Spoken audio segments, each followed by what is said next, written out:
how to use social media to improve your life. Hello, everyone. Welcome back to English 15 Minutes. Today, let's talk about a powerful tool we use every single day: social media. We all know that spending too much time online can bring many disadvantages, such as toxic energy, fake news, and cyberbullying. It wastes our precious time, making us lazy and passive.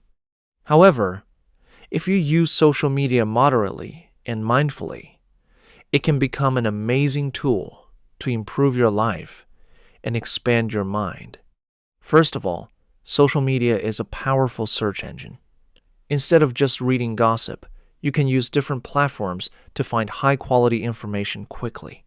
Whether you need a quick cooking tip, a gardening guide, or an expert opinion on a professional topic, the answers are right at your fingertips. It connects you directly with knowledge from experts all around the world. Secondly, it is a great place to learn new skills, but only if you use it with a strict limit. To absorb knowledge effectively, you should limit your social media time to just 15 or 20 minutes per session. Before you open any app, prepare a pen and paper. Write down the useful tips, vocabulary, or ideas you find.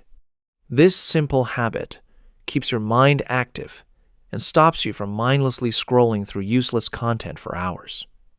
You become a purposeful learner, not a passive user. In conclusion, social media is a mirror of how you use it. Be conscious of why you are opening an app and set a clear time limit for yourself. So, what about you? What is the most useful thing you learned from social media this week? Let me know in the comments below. Thank you for listening to English 15 Minutes. Have a nice day ahead.